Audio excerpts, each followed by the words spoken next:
73 साल तक इस देश में चुनाव आयोग की नियुक्ति का कोई कानून नहीं था। नियुक्ति प्रधानमंत्री सीधी कर देते थे। मान्यवर, पूरा उनका 55 साल प्रधानमंत्री जी ने ही चुनाव आयोग को नियुक्त किया, तब तक कोई सवाल नहीं था। और नरेंद्र मोदी करते हैं तो उन पर सवाल उठाते हैं। कांग्रेस पार्टी ने ही ये परंपरा बनाई थी, कानून भी कांग्रेस पार्टी ने बनाया था।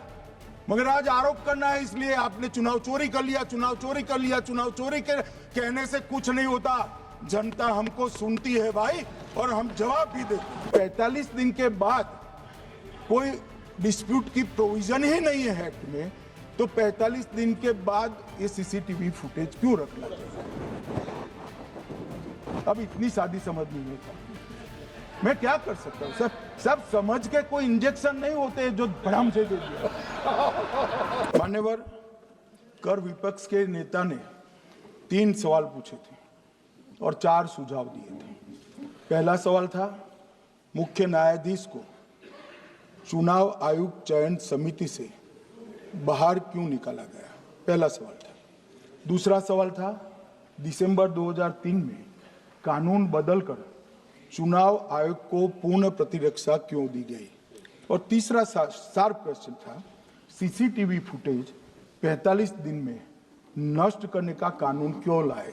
कानून नहीं लाए हैं, सर्कुलर चुनाव आयोग ने इश्यू किया है, मगर ठीक है, हार्द में समझ रहा हूं, ये क्यों कर रहे हैं? ये 3 इसके जवाब थे।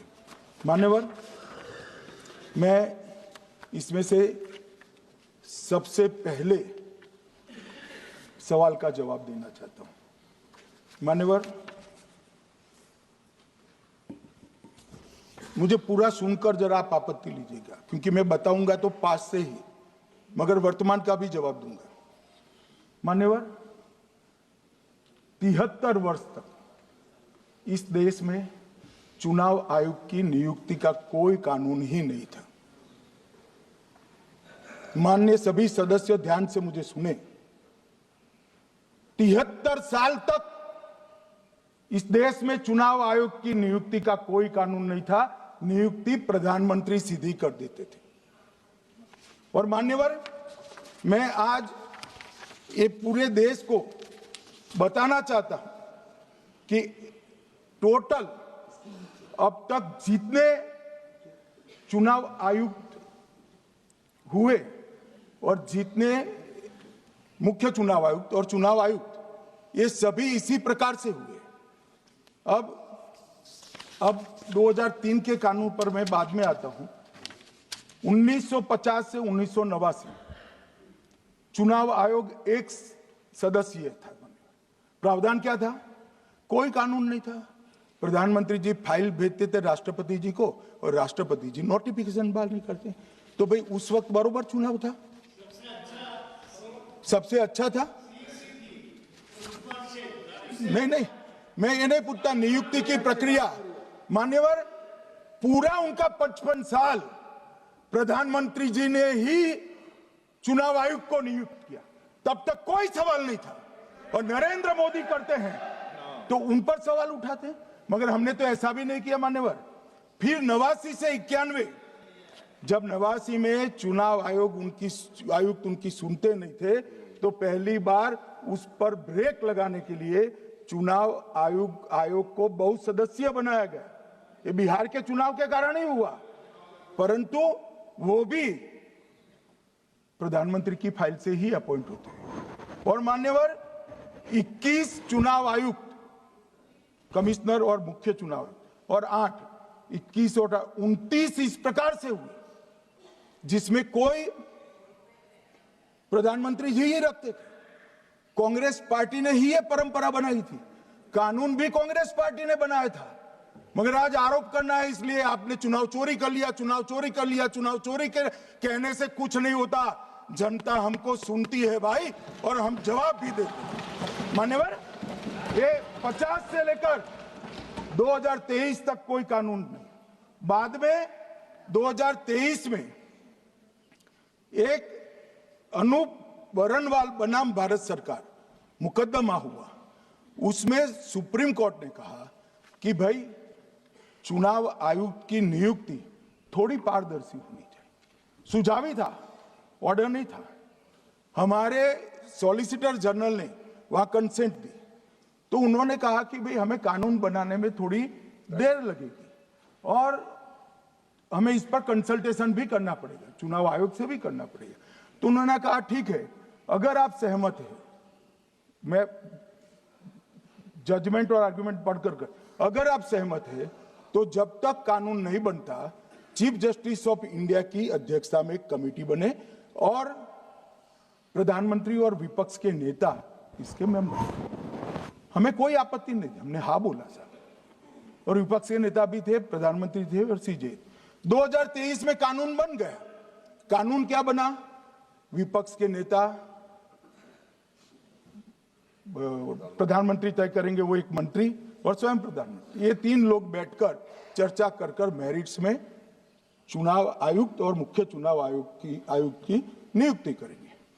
मान्यवर, हमारे टाइम में तो और पारदर्शी, ये कह रहे हैं हमारा तो 33% ही हिस्सा है।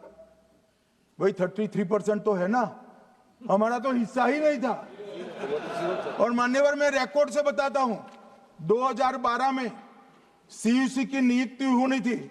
अडवाणी जी ने सुझाव दिया लिखकर कि एक प्रणाली बना जाए, नहीं बनाया और BS संपत जी को सीधा चुनाव आयुक्त बना दिया। उसके बाद में भी एक व्यक्ति कैसे है इसकी चर्चा है। नवीन चावला, जिसको आपातकाल की भूमिका पर शाह आयोग ने कहा था ये निष्पक्ष नहीं है, उनको मुख्य चुनाव आयुक्त बना दिया। जबकि मुख्य चुनाव आयुक्त गोपाल स्वामी ने इनके खिलाफ पक्षपात के सबूत भी भेजे, खारिज कर दिया। मान्यवर, सुने नहीं। हमारे समय में ऐसा कभी नहीं हुआ है। हमारे समय पर विरोध होता है, मगर पक्षपात के सबूत किसने नहीं दिए हैं। और भाई, जहां तक 66% और 33% का सवाल है, आप कह रहे हो कि वहां 2 लोग होते हैं और आप एक होते हैं, ये तो हम तय नहीं करते हैं। 140 करोड़ की जनता तय करती है कौन 66 होगा और कौन 33। यहां कौन बैठेगा वो तो 140 करोड़ लोग तय करते हैं। वो आपके लिए तय करोगे तो आप 66 हो जाओगे, मगर आप तो 100 रख कर गए थे, हमने उसको 33 दे दिया। मान्यवर, ये क्या सवाल उठाते? और वो समझते हैं कि मैं बोलता हूं तो बस ये ब्रह्म वाक्य होगा। ऐसे नहीं होता है मान्यवर, हर चीज के तर्क होते हैं। इनका जो भाषण तैयार करते हैं वो भी ठीक से नहीं करते, रिसर्च नहीं करते। मान्यवर, इन्होंने सीसीटीवी फुटेज 45 दिन में इलेक्शन कमीशन ने नष्ट करने का निर्णय किया, इस पर आपत्ति उठाई। मान्यवर, जन प्रतिनिधित्व अधिनियम 1951 की धारा 81 में एक प्रावधान है। प्रावधान क्या है? उम्मीदवार चुने जाने के बाद 45 दिन में चुनाव याचिका दायर कर सकते हैं। 45 दिन के बाद इसको कोई चुनौती नहीं दे सकता। ये नियम 1991 में बना, तब उस वक्त सीसीटीवी फुटेज नहीं था।